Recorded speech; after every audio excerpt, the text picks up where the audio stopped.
हरपाल नाम के एक भक्त थे भगवान के। खूब भजन करते थे, खूब साधना करते थे, नाम जप करते थे, कथा सुनते थे, लेकिन वो ब्याह नहीं कर रहे थे। क्यों?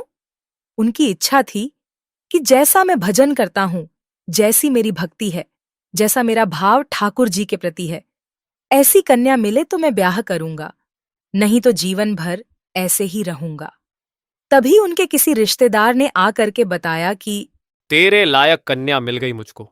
तो हरपाल जी बोले, क्या गुण है उस कन्या का? उस कन्या ने शर्त रखी है, मैं उसी से ब्याह करूंगी जो रोज 1000 संतों को प्रसाद पवाता हो। अब तो मुहूर्त भी नहीं निकलवाना, कल ही ब्याह करवा दो मेरा। ऐसी कन्या से तो मैं बिना मुहूर्त के ब्याह करूं। मुहूर्त उसके संग देखा जाता है, जिसके संग यह संकोच हो या फिर यह दुविधा हो कि पता नहीं जीवन कैसा चलेगा। इससे तो मुझे भरोसा है, बढ़िया जाएगा मेरा जीवन, इससे ब्याह करा दो।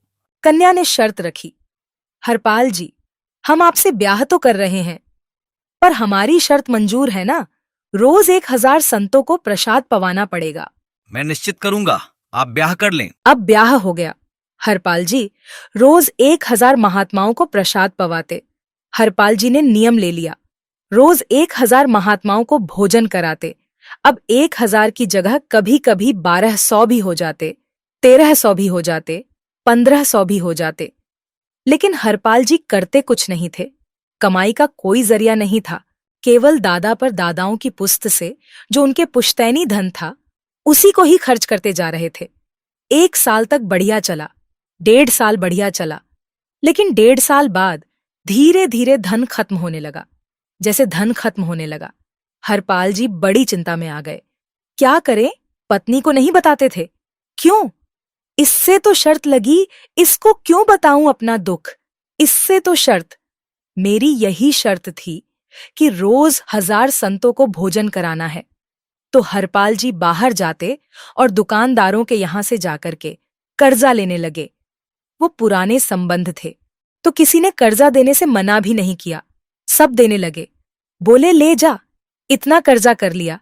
6-7 महीने तक कर्जे में भी उनके संत सेवा बंद नहीं हुई। 6-7 महीने बाद मांगने वालों ने मांगना शुरू किया, हमारा दो, हमारा दो, हमारा दो, किसी का नहीं दे पाए। तो पूरे नगर में ये हो गया कि भैया हरपाल जी अब पहले जैसी स्थिति में नहीं है, कर्जा इनको देना बंद करो, ये देते ही नहीं है पैसा लौटा करके। सब बिगड़ने लगा, धन नष्ट हो गया, इज्जत चली गई, लेकिन उनकी संत सेवा नहीं रुके। रोज संत सेवा करते हैं। एक दिन मन में विचार करने लगे, अब क्या करूं? अब तो मुझे कोई कर्जा भी नहीं देता, गहने भी सारे बिक गए, धन भी सारा खत्म हो गया। तो हरपाल जी ने मन बनाया कि मैं चोरी करूंगा, और हरपाल जी चोरी करने जाने लगे। लेकिन हरपाल जी का नियम था कि वो किसी के धन की चोरी नहीं करते थे। संपन्न लोगों की रसोई घर की सामग्री चुरा लाते थे, चीनी, दाल, आटा, चावल, मूंग, नमक, मिर्च, ताकि भंडारा हो जाए। इस प्रकार महाराज चोरी होने लगी। 1 घर की हुई, 2 घर की, अब तो हल्ला होने लगा। बोले कि घरों की सामान, राशन चोरी हो जाता है। वो बड़ा विचित्र चोर है, धन नहीं चुराता है, राशन चुरा के भागता है। ऐसी चोरी होने लगी महाराज। अब तो लोगों ने अपने अपने घरों में पहरेदारी शुरू कर दी कि चोरी ना हो। तो हरपाल जी को और दिक्कत होने लगी, क्या करें, कैसे करें? ठाकुर जी रीझ गए हरपाल से। ठाकुर जी बोले, देखो ये सब चोरी कर करके और मेरे संतों को पवा रहा है, इस पर अनुग्रह करने जाना है। भगवान सिंह आसन से उठ करके तैयार होने के लिए गए, और बढ़िया महाराज नकली सी मूछ लगा करके, ऊपर सिर पर पग पहन करके, और थोड़ा पेट सा बाहर निकाल के, गले में खूब सारी जंजीर डाल के, हाथों की हर उंगली में अंगूठी पहन करके, सोने की जूतियां डाल करके, एक कौंधनी सोने की पहन करके, और एक बैंत सोने का मड़ा हुआ बैंत लेकर के ठाकुर जी तैयार हो गए, एक सेठ जी बन गए। लक्ष्मी मैया ने पूछा, भगवान बड़ा सुंदर स्वरूप धारण किया है, कहाँ जा रहे हो? हम अपने भक्त से मिलने जा रहे हैं। रुक्मणी जी बोली, मैं भी चलूंगी। तो भगवान बोले, तुम मत चलो, तुम उसको पहचान नहीं पाओगी। नहीं नहीं, भक्त दर्शन करने मैं तो जाऊंगी। भगवान बोले, ठीक है, जल्दी तैयार हो जाओ। तब रुक्मणी जी एक सेठानी बन गई, ठाकुर जी सेठ जी बन गए, और दोनों ने मन में विचार किया कि हरपाल जी को दर्शन देना है। और यहाँ हरपाल जी की स्थिति क्या थी? अब संत सेवा के लिए कहीं से भी धन नहीं मिल रहा था। तो हरपाल जी एक मार्ग पर जाकर के बैठ गए और सोचन लगे, कोई धनवान यहां से निकलेगा तो उसको लूट लूंगा और लूट के भाग जाऊंगा। सारा धन संत सेवा में लगा दूंगा। तभी उस मार्ग पर कोई और तो आया नहीं।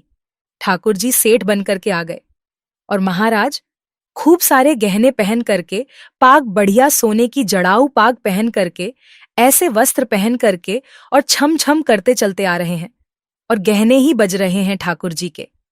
हरपाल जी ने जैसे ही नेत्र खोल करके देखा, ठाकुर जी के रूप यौवन और सबरे, उनके श्रृंगार को देख करके हरपाल जी बोले, ये तो एक आध साल के भंडारे की व्यवस्था आ रही है सामने से।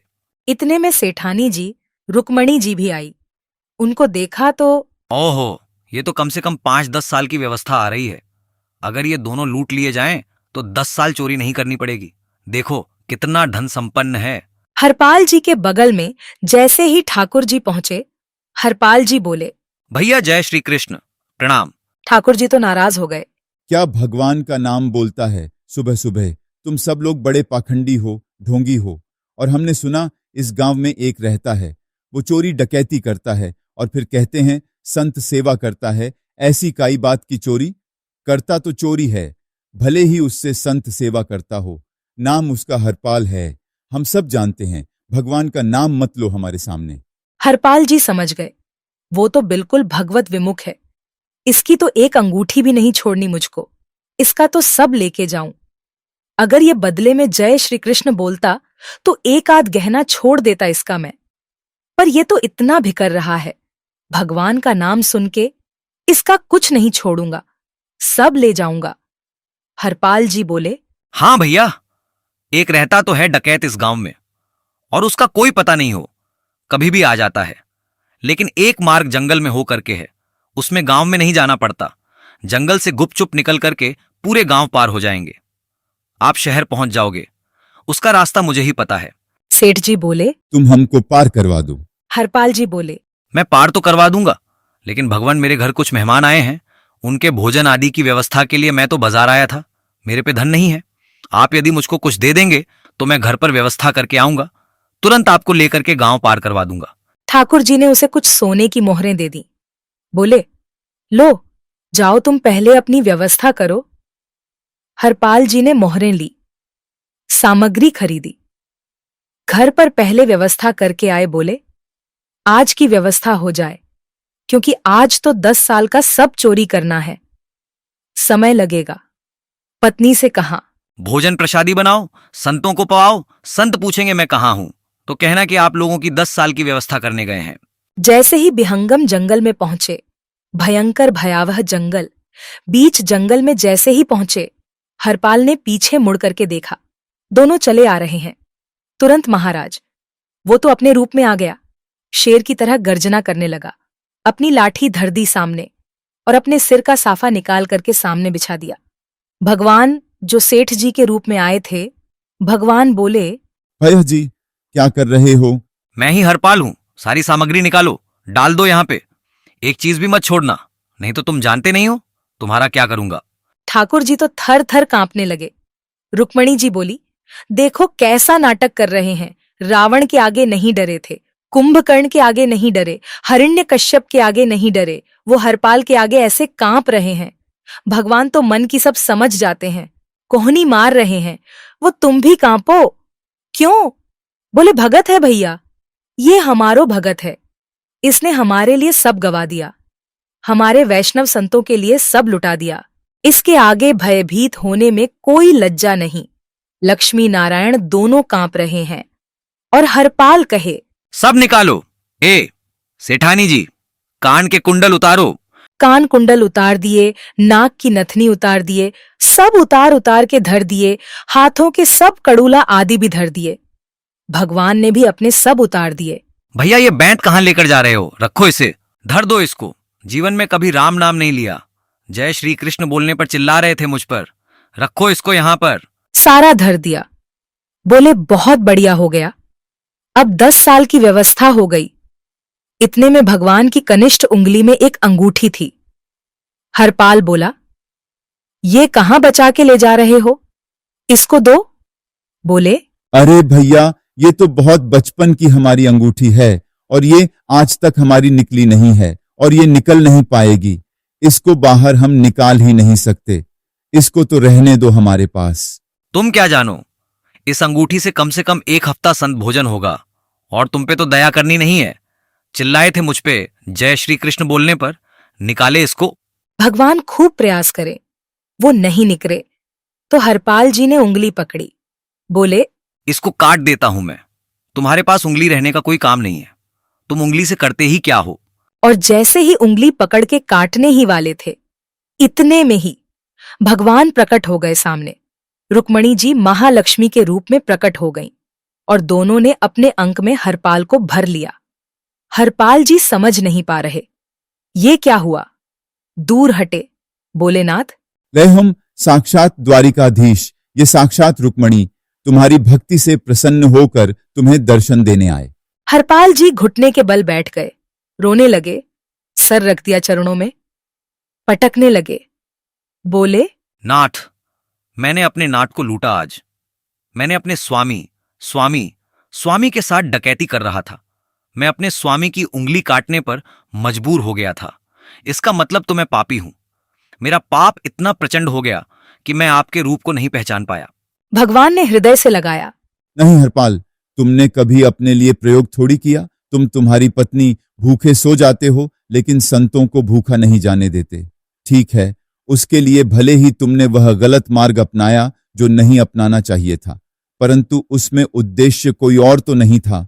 मेरे जनों की सेवाएं तो थी, मेरे वैष्णवों की सेवाएं। और देखो हरपाल, एक मेरी बात सुनो।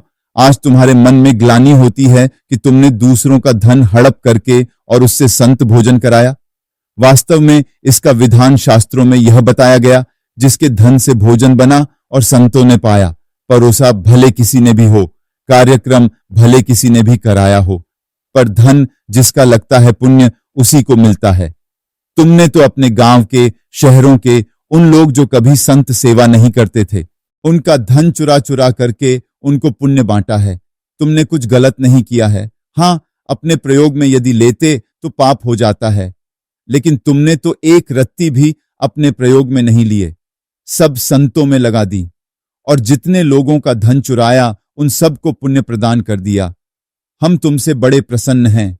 हरपाल जी चरणों से लिपट के बोले, नाथ, आप बड़े कृपालु, बड़े दयालु। अब हमने दर्शन दे दिए, अब हम जाएं। और सुनो, ये सारा धन हमने दिया है, 10 साल का नहीं होगा इससे। जब तक तुम जीवित रहोगे तब तक की सेवा बनेगी, इससे संत सेवा चलती रहेगी। ये सारा धन आभूषण हम लेकर के इसीलिए आए थे ताकि तुमको अब कभी किसी से मांगना ना पड़े, किसी से हड़पना ना पड़े। भगवान जाने लगे तो हरपाल जी चरणों में गिर गए। बोले, नाथ, आज मैं आपके दर्शन कर पाया, मैं संत सेवा कर पाया। इसमें सबसे बड़ा योगदान मेरी पत्नी का है। उसने नियम नहीं बनाया होता तो शायद मैं कभी ऐसा नहीं करता। आप उसको दर्शन दिए बिना जाएंगे, मैं उसको क्या बताऊंगा? मैं उससे जाके कह भी नहीं पाऊंगा कि आप मुझे मिले और उसकी वजह से आप मुझे मिले। कृपा कर उसको दर्शन दे दीजिए। ठाकुर जी बोले, ठीक है। तुरंत भगवान ने छोटे छोटे 2 बालकों का रूप धारण कर लिया और हरपाल की गोद में बैठ गए और हरपाल अपनी गोद में लेकर के ठाकुर जी को घर पर आए और आकर अपनी पत्नी से बोले, अरे सुनो, देखो कौन आए हैं। जैसे ही बाहर आकर के देखा तो नन्हे से ठाकुर जी, नन्ही सी रुक्मणी जी गोद में बालकों की भांति बैठे हैं। बोले, अरे इतने सुंदर सुंदर बालक। बालक नहीं है, ये साक्षात जगन्नाथ भगवान, साक्षात रुक्मणी जी, साक्षात द्वारिकाधीश हैं। तुरंत ठाकुर जी अपने रूप में प्रकट हो गए और दोनों दंपति को दर्शन देकर के भगवान वहां से प्रस्थान कर गए। तो एक भक्त जीवन संगी का प्राप्त होना भगवत दर्शन तक ले जा सकता है आपको। ऐसी ही और रोचक और भक्ति से भरपूर कथाएं सुनने के लिए हमारे चैनल को सब्सक्राइब करें।